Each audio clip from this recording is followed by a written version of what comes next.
코스닥에서 2022년도 3분기 영업 잠정 실적을 일찍 공시한 ISC를 분석을 해서 소개를 하도록 하겠습니다. 3분기 매출은 전년 동기 대비 30.8% 증가했고요. 영업이익은 144% 증가한 것으로 공시가 됐습니다. 그리고 분석 결과 영업과 생산의 갑을 관계화라는 제목을 붙여서 진행해 보도록 하겠습니다. 하단에 나와 있는 내용 참조해 주시고요. 내용이 좋았다고 생각하시면 구독, 좋아요 부탁드리고 1.5배속을 보시기 바랍니다. 영업 잠정 실적을 보면은 매출이 30.8% 증가했고 영업이익이 144% 증가했습니다. 2022년도 예상은 1760억 정도 하지 않겠냐, 이렇게 예상이 됩니다. 연결 기준입니다. ISC는 전기 전자 소재의 제조 및 판매를 한다고 소개되어 있고 2021년 1월 27일 기준으로 종속기업인 GMEMS를 합병했습니다. 매출 증가에 반해 재고가 크게 감소한 46.5%는 특별 원인 변동 없이는 성립하기 어렵겠습니다. 그리고 제조 부분 즉 생산 공장을 ITMTC 자회사와 분할했습니다. 동시에 합병도 했고 분할도 했습니다. 왜 그랬을까라는 궁금증이 들어가기 생각합니다. 상반기 매출은 32.8%가 증가했고요.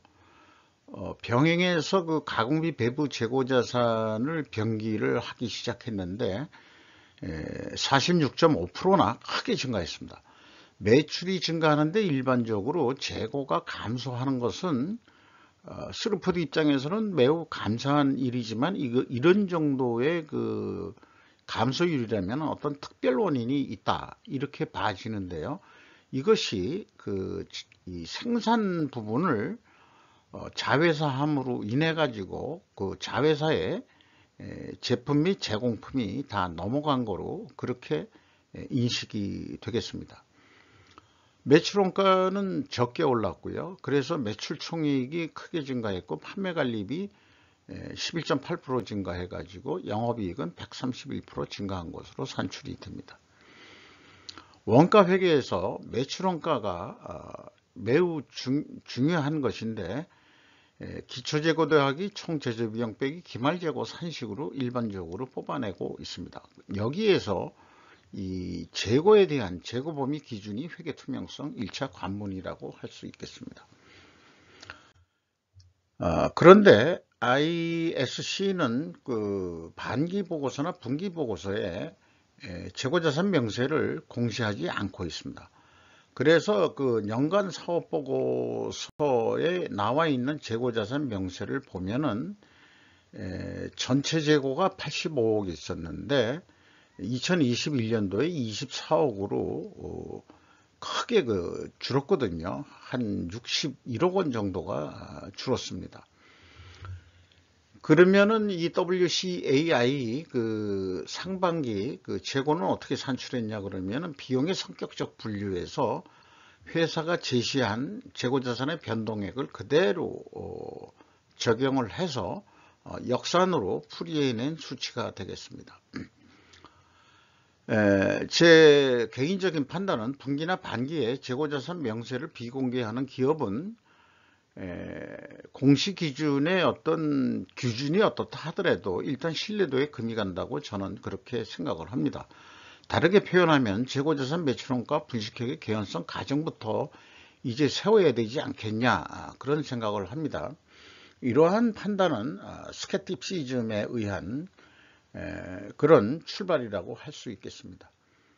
위에 있는 내용은 매번 기업체 분석할 때마다 재고자산 명세는 이제 흐름의 내역으로 공시해야 된다는 것을 계속 주장하고 있는 거고요. 반기 WCA에는 비성분의 재고자산의 변동액을 적용했다는 것을 말씀드렸고 또 합병 재고 자산은 없었던 것으로 그렇게 파악이 됩니다. 자, 그러면은 이 기업에 일반적으로 그 조직 내에서 갈등 구조가 있는데 영리 기업이라면은 이 갈등 구조도에서 A, B, C는 일반적으로 다 정해져 있습니다. 그러면은 이게 이제 영업이라고 보고 D 프라임을 생산이라고 봤을 때 뭔가 항상 대립되는 그런 입장 차이가 있습니다. 제가 이런 질문형으로 해서 매겨보면은 왜 제조 부분을 분할했을까? 조직 내 대립을 갑을 관계로 둔갑시킨 결과가 된다. 이렇게 말씀드릴 수 있겠고요. 우디라는 게 있는데 바람직하지 않은 결과에 대한 설명입니다. 조직의 만성적인 문제인 것, 일시적인 사건과는 다릅니다. 조직은 대부분 증상 처방안에 그치고 일시 증상이 완화되어도 또다시 발생한다. 그 원인을 찾아서 해결을 해야 되는데 이 ISC는 뭔가 그 영업과 생산의 불협화음을 자회사함으로써 해결한 거 아닐까, 이렇게 이제 해석이 됩니다. 힘의 관계가 제조 부분이 의리될 수 있을까? 이런 질문을 던져볼 수 있고요. 제조의 노하우는 생산 기질이고 가고 있음은 자명한 사실인데 그 합병을 하고 그 다음에 이제 분할을 했을 때 생산 부분이 의리됐으니까 영업의 말을 잘 들을 거다. 과연 그럴까요? 이 ISC의 그 제품들이 어떤 그 중간 기술 정도나 해서 누구나 카피할 수 있는 그런 기술이라면은 또 다른 그 구매처를 또 찾을 수도 있을지 모르겠죠. 자회사 독립해서 니들끼리 먹어 살아봐라 이렇게 했는지 모르겠습니다만은 그것은 제조 부분의 그 기술력이 남이 흉내낼 수 없는 거라면은 오히려 갑을 관계라고 했는데 오히려 공급자가 유리한 입장에서 그 말하자면 목에 힘을 주고 납품을 할 수 있는 또 그런 상황도 상상해 볼 수 있겠습니다. 이 C에 대해서 코스트 다운 앤드 그 다음에 컨트롤 이렇게 그 표현을 했는데 이런 것은 이제 비용을 통제한다, 돈을 합리적으로 쓴다. 이런 식으로 좀 표현을 해 볼 수 있겠어요. 그래서 구두로 말씀드린 대로 D는 영업이 원하는 방향일 거고 D 프라임은 생산이 원하는 방향일 것입니다. 일반적인 제조업체에서 생산과 영업이 일반적으로 항상 입장 차이가 있고 그것은 만성적인 문제로 나타나는 것이 현실인 것입니다. 이거를 그 ISC는 갑을 관계로 해결해 보려고 했던 시도가 아닌가 이렇게 생각을 합니다. 스루풋 회계 쪽으로 보면은 매출 재료비가 13.5% 뿐이 증가를 안 했어요. 매출은 32.8%가 증가했는데 당연히 그 스루풋은 금액상으로 52.4%가 증가했고 스루풋율은 7.3%가 상승했습니다. 현장 운영 비용이 크게 줄었죠. 이것은 이제 생산 부분이 떨어져 나갔기 때문에 줄은 거로 이렇게 보여지고요. 종합적인 운영 비용은 4.9%가 감소했습니다. 그래서 이게 어떤 기저효과인지는 모르겠습니다만은 생산성이 2.89로 무려 그 100% 이상 이 상승을 했습니다. 원가 회계 영업이익과 그 다음에 그 스루풋 회계 차이는 크지는 않습니다. 6,700만 원 원가 회계보다 영업이익이 적은 수치입니다. 이것은 일부라도 가공비 배부 재고자산이 남아있던 것이 증가했기 때문입니다. 여기에 그 1단계 검증 단계인데요. 비용의 성격적 분류 내용을 그 매출원가 재료비하고 운영비용하고 디커플링해서 산출하는 방식인데요. 원재료 사용이 없습니다. 그러니까는 이제 그 제조업은 안 한다는 얘기죠. 그리고 재고자산의 변동이 있고 상품의 매입액은 25.2%가 증가했고 전체적으로는 11.8%가 증가했습니다. 운영비용은 4.9%가 감소했고 그 다음에 가공 비율이 20%에서 13%면은 현격히 하락을 한 거죠. 이것은 이제 그 생산을 직접 안 함으로 인해 가지고 내려간 것인데 생산을 안 하는데도 가공비가 왜 있냐? 이런 또 질문이 나올 수 있겠어요. 이것은 무언가 그 가공 비율이 상존한다는 것은 무언가 내부 추가 작업이 있다는 의미일 것입니다. PQ 총재비용의 차이는 제가 맞춰 놓은 수치이기 때문에 의미가 없고요.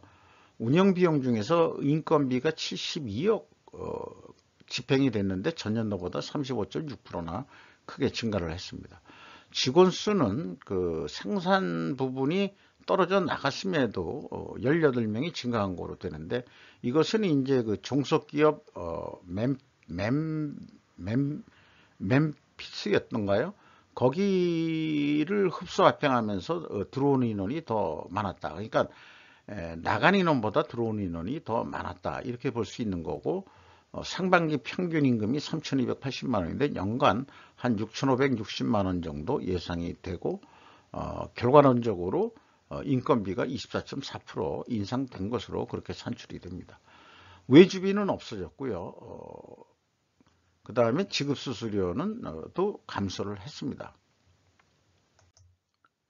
경영평가 지표로 그 전년도하고 비교하기는 같은 그 범위가 아니기 때문에 비교의 의미는 없겠습니다만 일단은 그 재고 회전율이 그 상반기에 24.6 회전했다 그러면 매우 높은 회전율이 되겠습니다.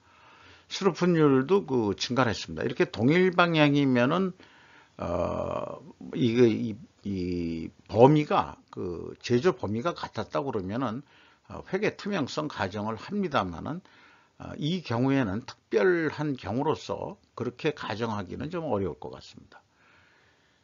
매출 채권 수금 속도 느려졌고요. 그 다음에 매입 채무 지급 속도 또한 느려졌습니다. 이런 거라면은 보통 원재료 가격이 하락하고 그 다음에 그 판매 가격은 상승했다 이렇게 이제 추정을 하게 되는데 회사는 그 원재료는 실리콘 파우더 외로 표현해도 있고 구매액만 나와 있는데 영업 기밀이기 때문에 비공개하겠다고 표현을 하고 있습니다. 이런 그 표현을 봤을 때는 소액주주들이 항의해야 하지 않을까 하는 생각이 들어가고요. ESG 중에서 지가 미흡하다는 얘기로 해석이 됩니다.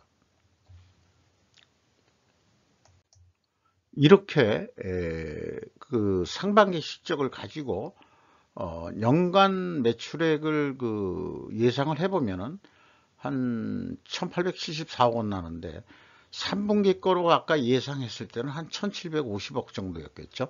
3분기가 조금 더 그 매출이 좀 감소했던 거로 보기 때문에 상반기 실적을 단순 2배 정도 하는 선으로 봤고 그 다음에 재고가 한 30% 증가한다는 것으로 봤을 때 이 1800억 정도 하게 되면 한 626억 원의 이익이 난다. 이렇게 이제 예측을 해볼 수 있겠습니다. 그렇다면 스루프로서는 그 똑같이 그 1800억 정도 할 수 있는 거로 그렇게 예측을 해볼 수 있겠습니다. 이 경우에 그 재고 회전율을 연간 52회전 한다 그러면은 일주일에 한 번 정도 하는 거로 계산이 될 수 있습니다. 그러면은 그 거의 그 예상 실적보다는 5.6회전을 더 좀 추가로 노력을 해보자. 이런 얘기거든요. 이제 그렇게 됐을 때 매출액은 2천억 정도 할 수 있고 그 경우에 영업이익은 737억 원으로의 이익을 낼 수 있다. 이렇게 도전적인 미래 예측 게임을 좀 해보는 그런 것을 해봤습니다.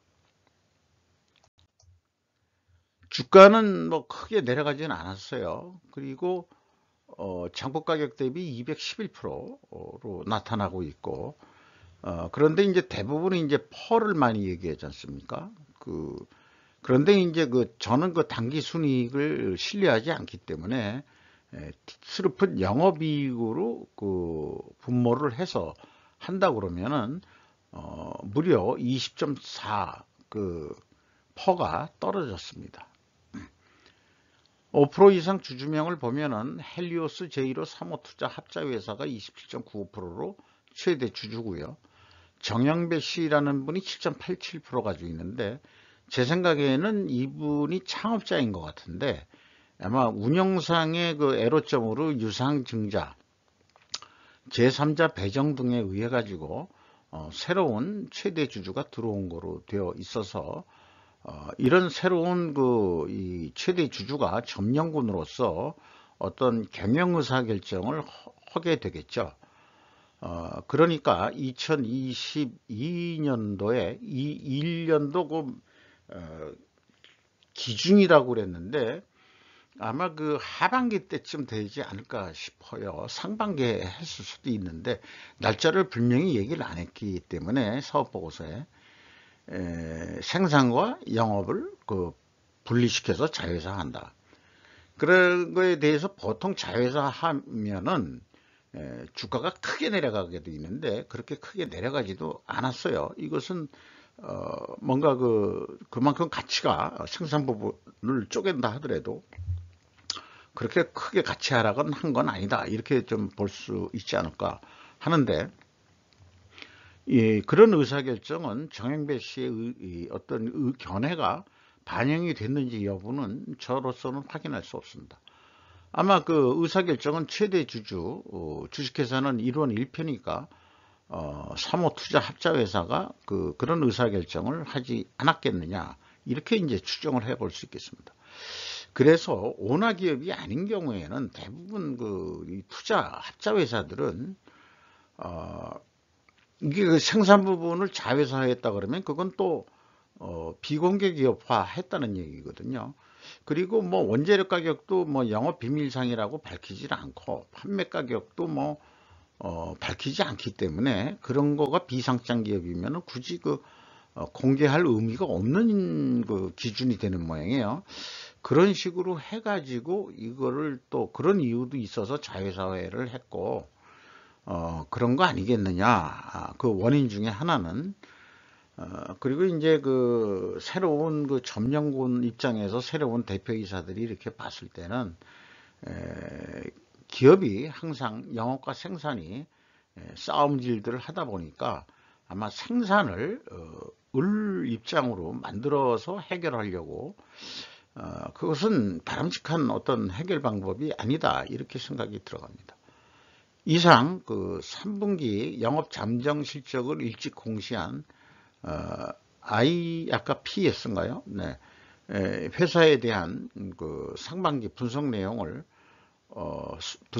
소개해 드렸고, 그 다음에 이 생산과 영업의 갈등이라는 측면에서 분석을 접근했었음을 말씀드리면서 마치도록 하겠습니다.